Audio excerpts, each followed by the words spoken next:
What's up, Vegas? Welcome to Vegas Realty Check with Trish Williams and Tiana Carroll. I'm your host, Tiana Carroll, and my partner in crime, Trish Williams, is off today. So I will be going over what's happening in our local real estate market, our real estate news, and some headlines. And we also have a guest today that I'll be introducing shortly. And we're going to talk all about home inspections and what that means for you as both a buyer or a seller. But before we get into that, we are going to do what we always do and talk about our Las Vegas inventory numbers. So last week, if you tune into the show each week, you know that we've been on a slow decline since fall in our inventory. Nothing's changed this week. Last week we were about 4,444. That was an easy number to remember.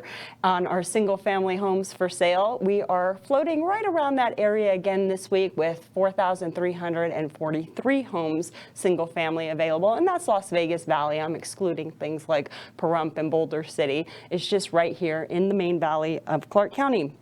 We've also had some changes in our price reduction. That number seems to be slipping a little bit each week. We're at 619 price reductions this week, and our sold inventory is dropped a little bit, but still pretty solid. We had 613 homes that closed this past week. And just to put that in perspective, we only had about 693 homes come on the market. So we're selling as many homes that are coming on the market versus we're selling as many homes that do come on the market. So it's keeping our inventory sort of flatlining around that 4,500 home range.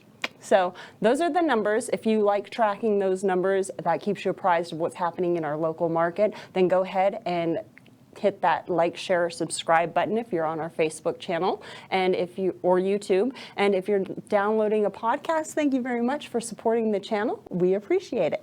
All right, so now that we got the big chunk of numbers out of the way on what's going on in the world of Las Vegas real estate, let's talk a little bit about what's going on in the news in Las Vegas real estate. So on CNBC, there was a show, was it Fast Money? It was Diana Olick did a report this week, just before the bank crash. We're also going to talk about that.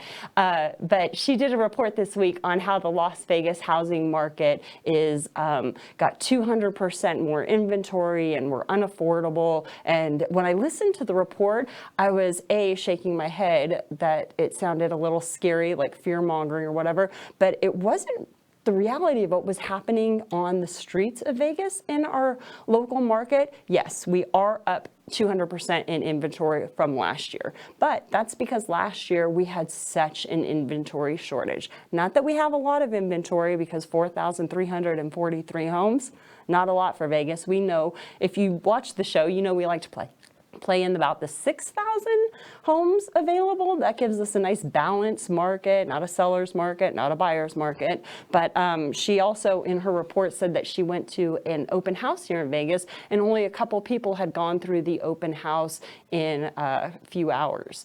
And that's actually not that uncommon. It's not great. You know, as an agent, you want as many people to go through that open house as possible. But there are times in 2017, 18, and 19 that 2 or 3 people through an open house was pretty standard. So it was a lot scarier on the news than the reality of what's happening in Vegas. And a lot of that open house can be on how the agent has promoted it and what kind of marketing they're doing to that open house as well. Because there are some agents who go all out and they market for a week to 10 days prior to that open house, door knocking, sending out flyers, and what have you. So I don't know. When I saw the story, it sounded scary. It wasn't a realistic view of what was happening in Vegas, but they were saying last week on the news that we are in fact one of the highest priced, unaffordable markets now, and we were the fastest growing during the crazy pandemic rush after COVID.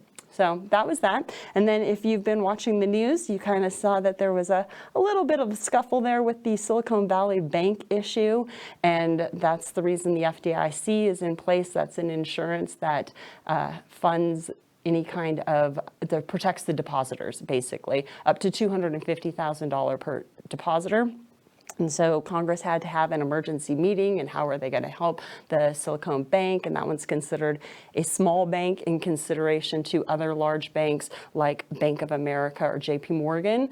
And so Congress held a unprecedented Zoom call in the middle of the night to access that federal insurance fund to make sure that those depositors were safe and secure.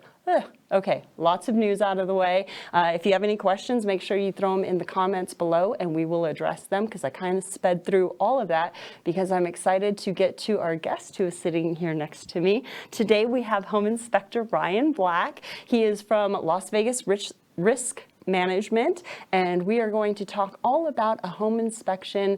And as a buyer's agent, when we sit down and we talk to our buyers, we let them know about all the fees that they're going to incur during that home buying process. And there are a couple fees that you will be paying for out of pocket that are specific to that property that do not count. The funds do not count towards your closing or your down payment. And one of those is your appraiser sent out by the bank.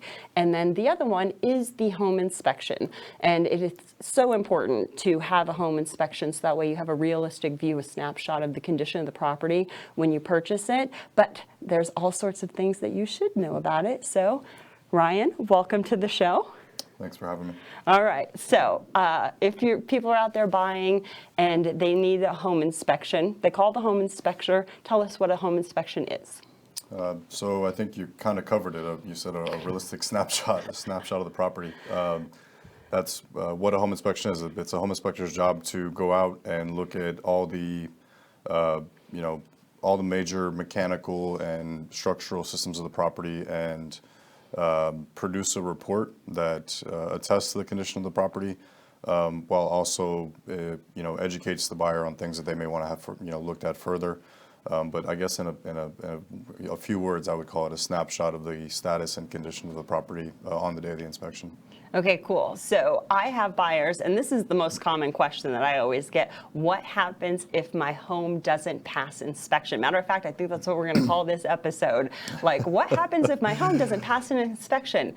That is a fallacy. It's not real, right? That's correct. There's no such thing as pass or fail in an inspection. There's no such thing as pass or fail. Now, home buyers, they think like code.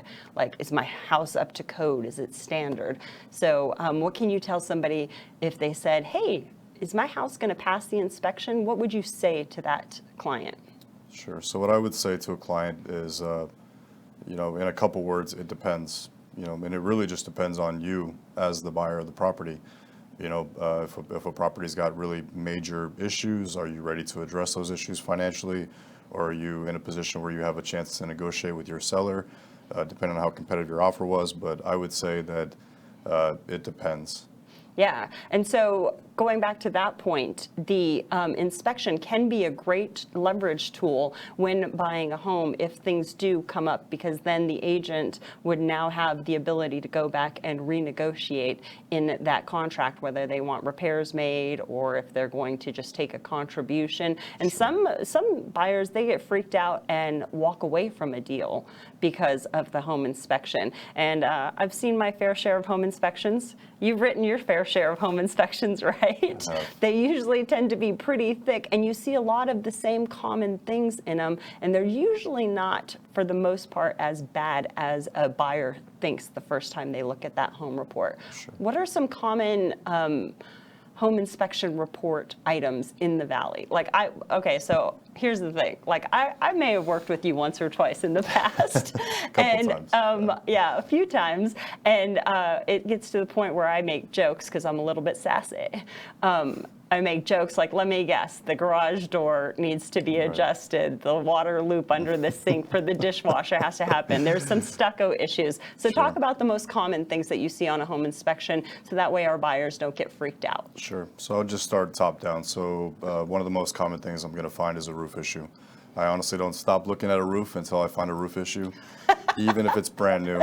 Sometimes the new builders will beat me, but usually there's always going to be a broken tile, some roofing mastic that could be sealed up, some nails heads that are exposed, little simple things. But I want that roof to be watertight, because if there is a leak of any sort, I'm going to be the first one that gets a call. So I kind of have to do I kind of have to be overly scrutinizing on the roof.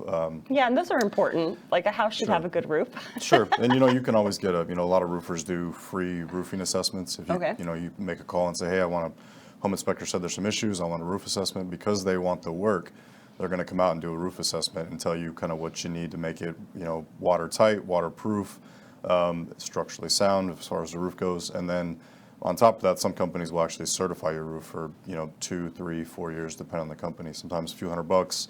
Sometimes I've seen them on the high end closer to $1,000, which I'm not sure I'm really willing to pay. But getting into some more common issues here in Southern Nevada, I'm always going to see older HVAC units.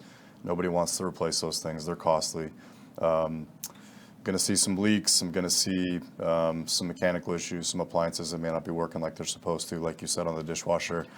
Nobody ever knows how to do that. The air gap or the high loop. Which The air gap and high loop. Nobody ever does it right, but that's all right. I'm hoping one step at a time on every inspection I do. I'm teaching somebody, but and then I'm going to find some cosmetic things. I don't really get into cosmetic too much because I really don't want to distract buyers from what's important.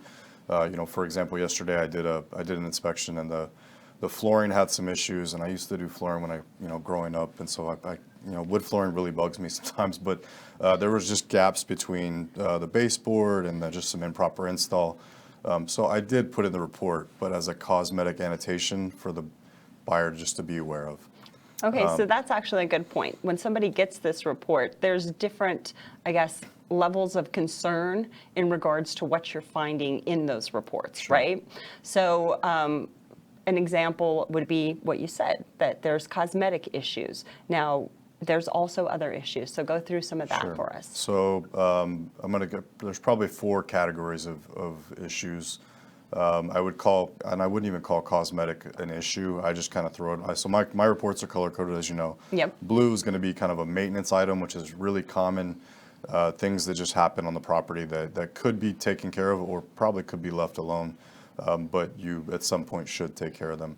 And then there's also monitor in that section where you may want to just monitor it for signs of getting worse, kind of like corrosion. You've heard me say this a bunch of times. Once or twice. It's not an active problem unless it's actually leaking, right? It's moist and there's, that's actually water coming out. Then there's repair replace items where, maybe, an AC unit is just not functional at all. Doesn't kick on. It's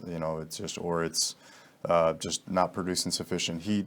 You're probably looking at a repair. Usually AC systems can be just typically repaired, but of course, in the HVAC industry, there's a sales piece to that, right? So they always want to replace them, You need right? a new AC, Just and like- it's only going to cost you $8,000. Exactly, yes. So, and then there's going to be, and a lot of those will just say to have them further looked at if they're not doing their job quite like they're supposed to, right?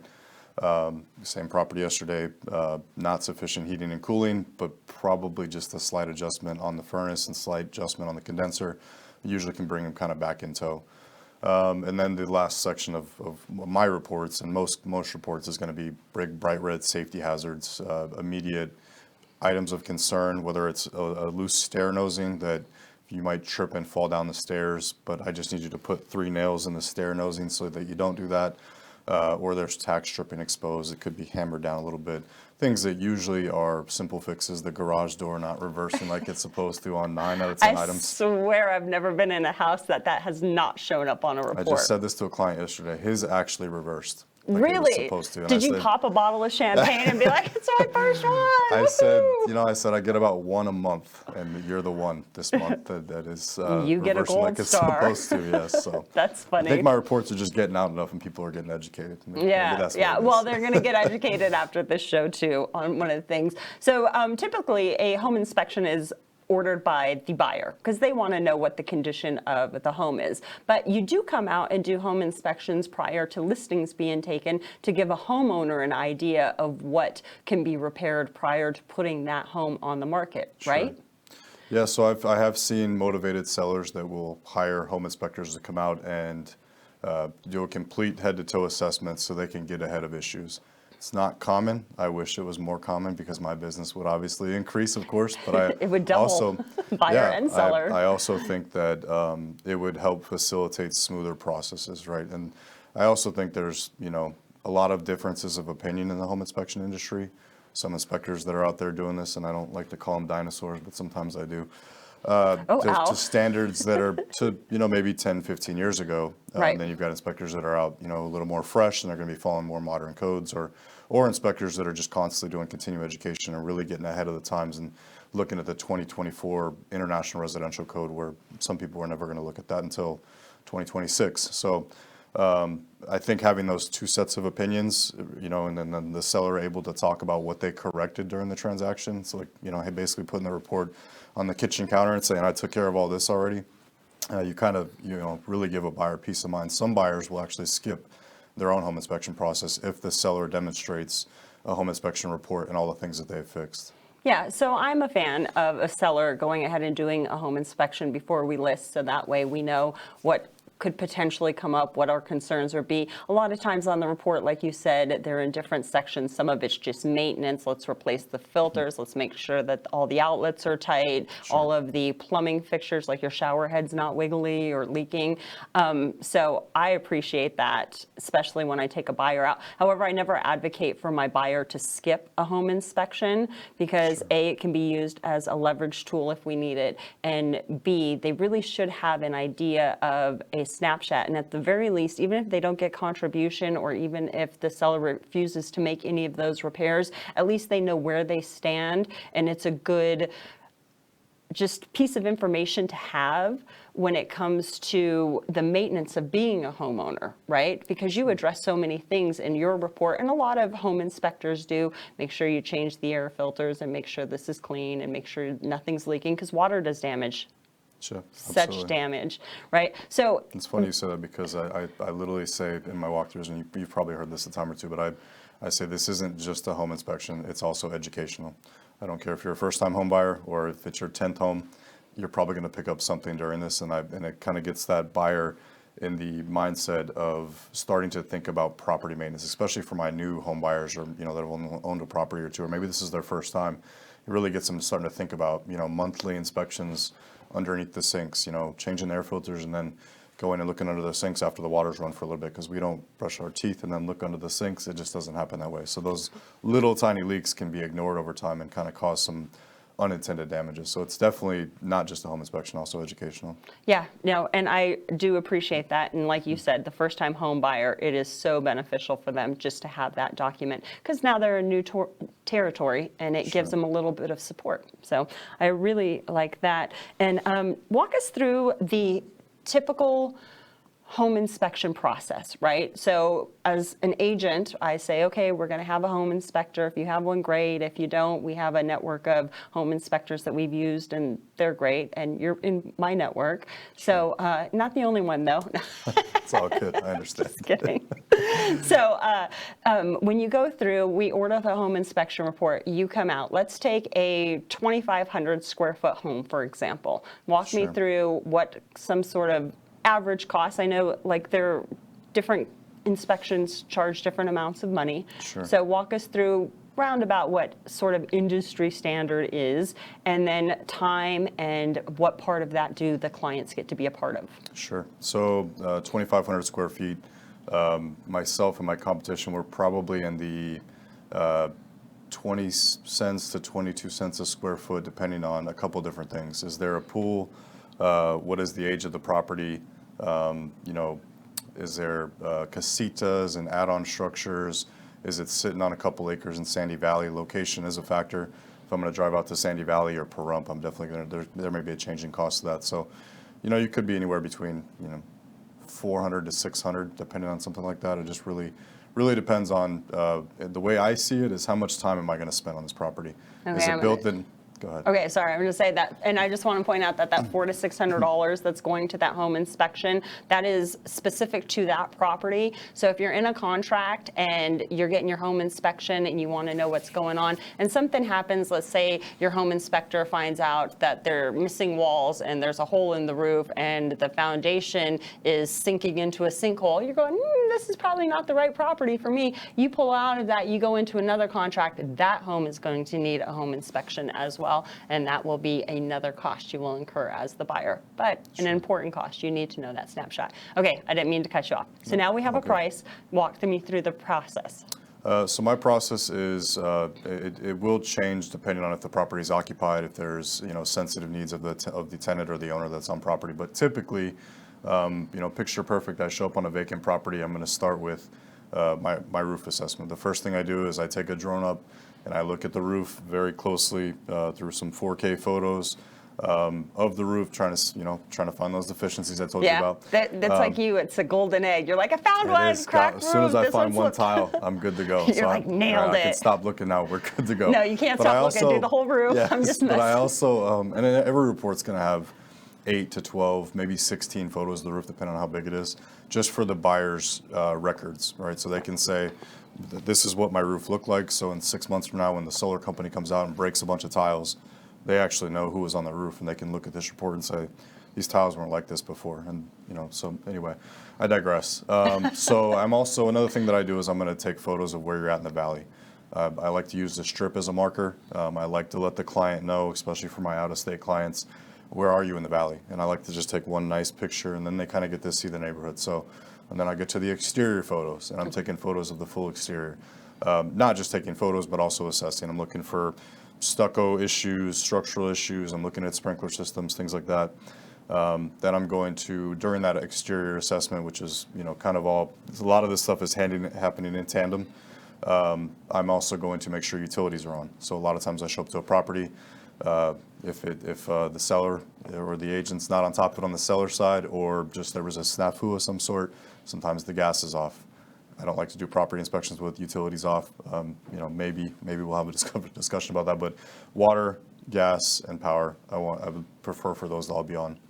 Yeah, in our contracts, when we write them, they state that the utilities should be on for the inspection as part of our due diligence. Sure. Yeah, and I like that. It just doesn't always happen that way. And yeah. I'll just typically, I may just take the opportunity cost and lose the money that day, because I'd rather come back and do that full assessment when the gas is turned on. Otherwise, I kind of produce 2 reports. Right. And then you're not really sure if the furnace was operating or the water heater because the gas was off. And then it just really creates client confusion. And I think my chief job is to minimize all confusion for the client. And that's what I say, helping you make the best decision. That's my job, is to make you have all the information you need to have.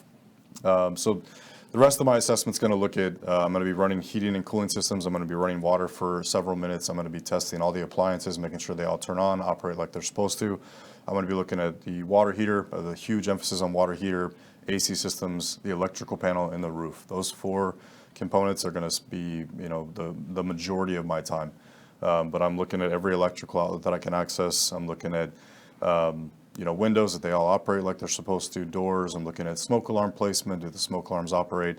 I'm really doing that full picture assessment, based on all these standards of practice I follow, Nevada building code, or not Nevada building codes, but Nevada codes and standards. Just like you have real estate rules you have to follow, home inspectors have their own standards of practice that dictates what we can and can't do. For example, home inspectors in Southern Nevada have to, and not all of Nevada, have to run a full cycle of the dishwasher in a normal setting. And I know some home inspectors are following that, some aren't. There's some inspectors that are in and out of the property in 30 minutes, right? You cannot run a full cycle. You can't run a full cycle. And you said that in a perfect condition, it would be a vacant house. You'd come in, you'd have access to everything. Sure. That's not always the case. Sometimes there's owners in place, there's furniture in front of outlets. Sure. You can't really move furniture to test those outlets. Or you get the seller who's home and they're like, oh, well, the dishwasher only works on gentle cycle, or it works perfectly in this cycle. And you're like, no, it's got to be. You've been out with me this week? I think you've been out with me this week, okay. Well, listen, it's the same all over. Sure, Sellers have the best house to sell and buyers want the best deal, so everything's Sure. wrong with it. Yep. That's So- how it is. That is how it is. Okay, I didn't mean to cut you off. So you were so I'll talking about quickly some of wrap up, those major mechanics of the. Right. So I'm looking at all the everything that should be important to a buyer that might cost you money or might cause a quality of life issue. For example, if the heat's not working and it's the middle of winter, I definitely want you to know about that before you move in, or maybe you get an AC inspection, or maybe if the roof is in terrible condition, you might have a roofer come out just to see what it's going to cost you to get it right.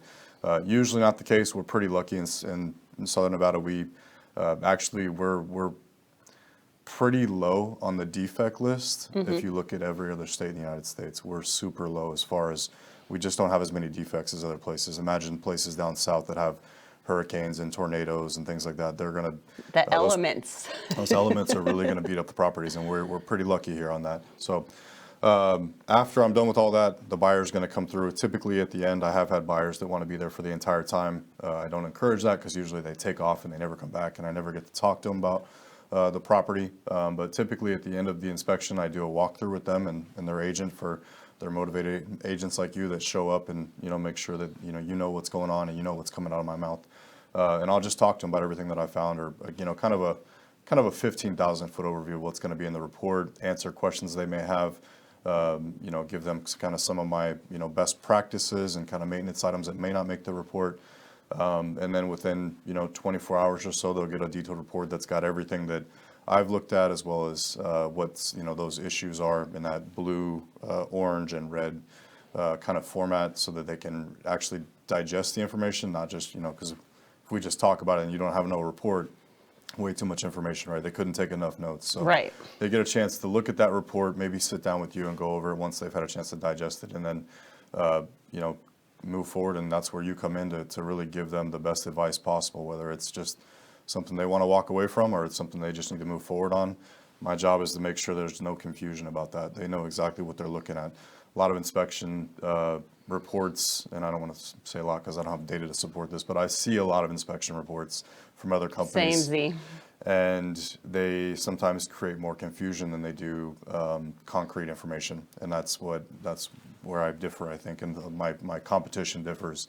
So we're really giving you the information to focus on and not leave you with more questions than you have answers. Yeah, and there are some really great home inspection companies out there, and your company is one of them that lets the buyer come in at the end and sort of get a quick summary of what this report is going to look like. And I think that's really worth its weight in gold, because sometimes sellers become overwhelmed. They get a 45-page report, and in my head, I'm laughing. I'm like, 45 pages, that's nothing.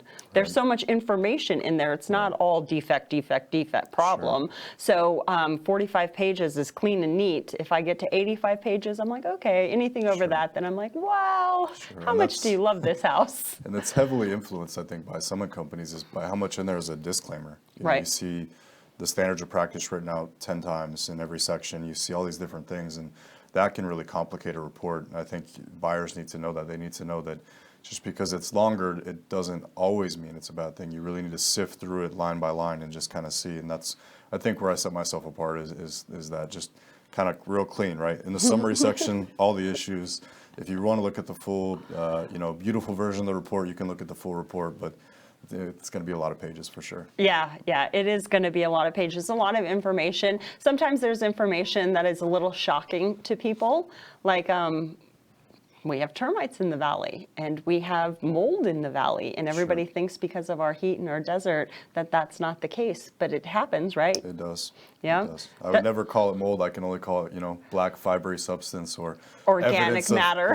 Evidence of pest intrusion. Have it looked at by a specialist. But and that's the whole point, right? Is to, if those issues are brought up, for that buyer to re-enter the table or go back to the table and maybe negotiate. Right now, that seller can maybe make some corrections on their end, before they move forward and sell that house. Yeah, absolutely. And we always like that correction. So what sets your company apart from other home inspections here in the Valley? If I could put it briefly, I'll say detail. I'm going to spend a lot more time on that property than most of my competition. Even my top competition, I'm going to spend probably at least another hour or two on the property than they would. And then it's going to be a lot of my overall photos. I include thermal imaging, just kind of courtesy of the property, different major components that I do thermal imaging of to really see how they're operating, and then making findings on that. So if I have an electrical panel that's overheating, I could identify that through that process of thermal imaging. And then I offer a free reinspection, and a lot of companies will not do that, but I do not charge for it because a lot of times buyers don't want to come out of cost any more than they already have come out of pocket. but I always find something's not done right. Like maybe it's one thing, right? Right. Maybe they didn't get that garage door right, but everything That else is good. garage door. And I It's just need always the buyer. garage door. I need the buyer to know that. So Yeah. I do that free reinspection. I think that's one of the big important things I do. So. Yeah, fair enough. All right, Ryan. So if Vegas Valley wanted to get a hold of you, either a seller who is prepping their house for sale or a buyer who is walking into a contract and they go, oh, I got to get a home inspection during my due diligence, I don't know where to start, how would they contact you? So the best way to contact me is going to be via cell phone, so 702-888-0947. That's a work office cell phone. Call or text it just pretty much any time. I answer my phone at all hours of the day and night, as you know. But you can also go on my website and get a quote, www.lasvegasriskmanagement.com. You can kind of peruse sample reports, kind of see what you're getting into. And then also you can actually get a quote to see kind of what, if you want to include, add a pool inspection and on the specific property, it's already really built in. It might be a little bit more expensive on the website, so maybe just call me, see where I can fit you in, but best way is going to be cell phone, 702-888-0947. Fair enough. All right, I think that is wrapping up our time. I could sit here and talk to you all day, Ryan. We're done. So thank you very much for tuning in. If you found value in this video, make sure you like, share, and subscribe it. Your support is greatly appreciated here at Vegas Realty Check. My name is Tiana Carroll. Again, my beautiful co-host Trish Williams is out today, but if you need to get a hold of me, my number is 702-379-9948. So if you like to buy a house that you need a home inspection for, call me. I'll help you with that. And that being said, you guys have a great week. Make sure you tune back in every Thursday to watch those Vegas market numbers, the news, and each week we have a different guest. So come on back and see us next week. Have a great week, you guys. Bye.